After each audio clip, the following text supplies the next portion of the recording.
Creativity can be simply defined as the state or quality of being creative, or being able to make things in a variety of new ways. But there's a better definition when it comes to people and how they engage in it: the ability to transcend traditional ideas, rules, patterns, relationships, or the like, and to create meaningful new ideas, forms, methods, interpretations, etc. Originality, progressiveness, or imagination. Creativity isn't merely the act of making new things. It's a powerful tool for shaping the world around us and allowing people to connect and grow in ways they never thought possible before. This truth is especially evident for Black people. Throughout the various struggles that Black people have faced, creativity has played an instrumental role in their history. In the US, Black Americans generated movements like the Harlem Renaissance and the Chicago Black Renaissance, born from a desire to give their hopes and dreams form and to imagine themselves beyond their present circumstances. The Black community in Chicago has a rich creative history, especially stemming from its renaissance with artists like Gwendolyn Brooks, Nat King Cole, Gordon Parks, and Richard Wright, just to name a few. Much of the impetus behind this movement came from very challenging times. From the Great Migration, which brought many Black Southerners to the city, to the Red Summer of 1919, and even the Great Depression. Despite the disheartening and difficult circumstances these periods of time were, Black creativity still emerged, stronger than ever. Through their art, these creatives challenged the discrimination they faced, conceived solutions to relevant issues, and imagined futures where Blackness could be celebrated in its fullness, working to create space for Black people to make their own impact on the city. Today, creativity remains a driving force for Black people everywhere, and the same is true for Black students at UChicago. Despite some of the challenges that Black students face here at the university, we found a variety of ways to use creativity in building and finding community, and in making space.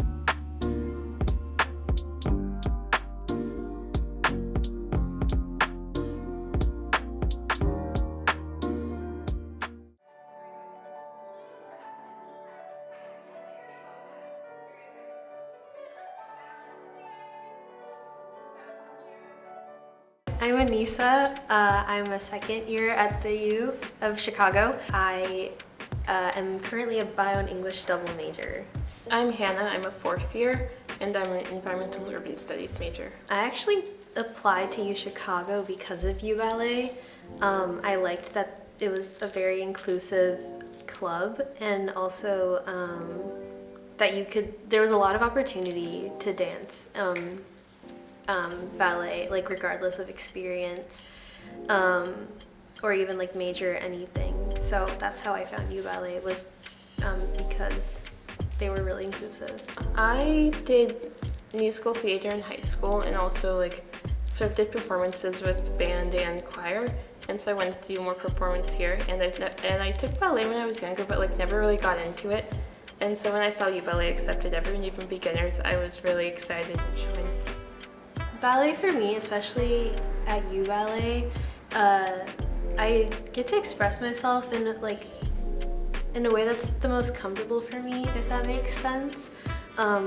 As a Black woman, I feel like sometimes we're not always viewed as the most feminine, and so UBallet and just ballet in general allow me to express the more feminine side of me, and also the very introverted side of me. I think historically ballet has been very exclusive, so to see Black students or Black dancers in ballet, it just shows that ballet is for everyone. One of the people that got me into ballet was Misty Copeland. When I was 12 years old, she was the motivator for me to join ballet, because I could see someone who looked like me and was able to do ballet and become very successful. So I think it's very important for other Black dancers to see Black ballet dancers in this space and feel like we equally belong. As I've grown up, I haven't seen that many Black ballet dancers except for really Misty Copeland. And sort of as I've gotten more into it, and as it seems like even very recently there have been a lot more like Black ballet dancers who have gotten like really good positions in companies. I think, was it Jonathan Batista? I remember a while ago I was looking through my email and I saw my grandma sent me like a link to a magazine cover where it was like the first Black Pacific Northwest ballet dancer.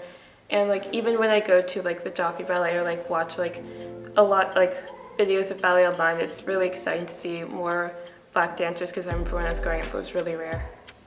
I do feel like a sense of community with other Black ballet dancers. Like whenever I go to a beginner class and there's like a new Black ballet dancer, I try to introduce myself, and it just like brings me a little joy to see like, even in like this environment where it's already like, there are not that many Black people at this university, at least in the college, and like it's always nice to be like, oh, not just another Black person, but someone who I like have this connection with through dance.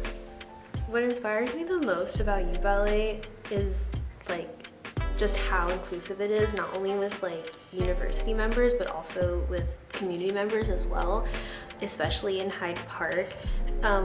We offer classes to everyone, and I think it's just amazing, especially in Hyde Park, which is like a predominantly Black area. I think it's amazing that we offer free classes for them, because ballet is not only exclusive in terms of like race, you know, but it's also exclusive socioeconomically.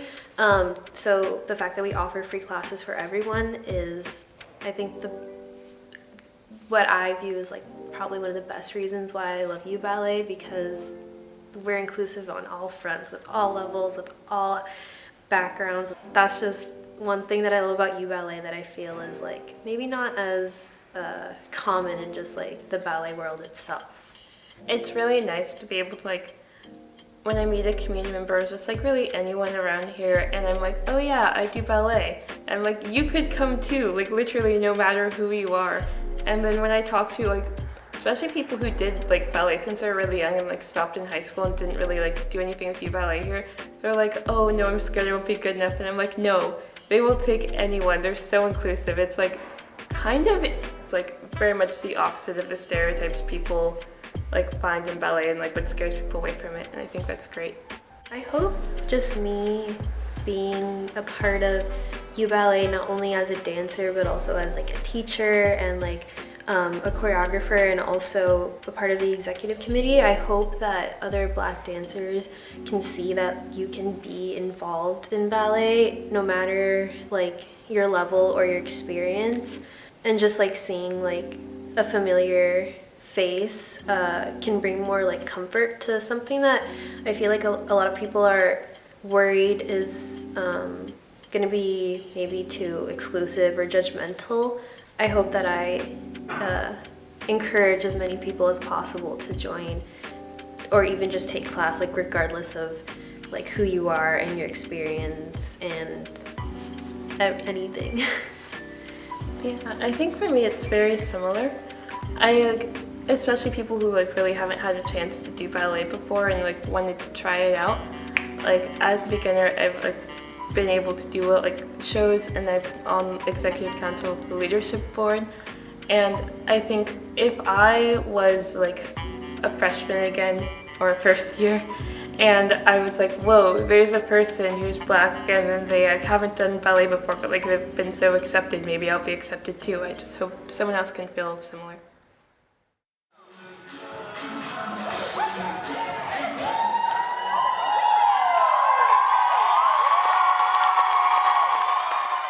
My name is Angela Abongwa. I am a second year at the college, and I am one of the co-captains of Ankara Magic.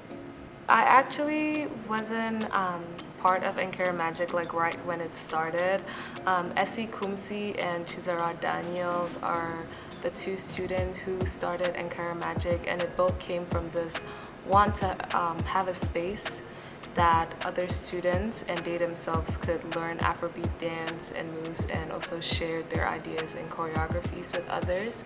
The reason why I decided to join was because I also shared that goal of just wanting to be able to have a space that held me accountable when it came to like learning about my culture in terms of dance. And so when I saw them at Black Convocation in 2021, I just knew that I wanted to be part of that group. I think I'm still, in some sense, learning what dance means to me. Like, it feels weird sometimes when I call myself a dancer because I didn't really do that so frequently until I came to college. But I think overall it's just been a good way for me to express ideas that I have. I've always wanted to create, so I think being able to do that with dance felt good. But also I really want other people to learn about Cameroon dance and Cameroon songs.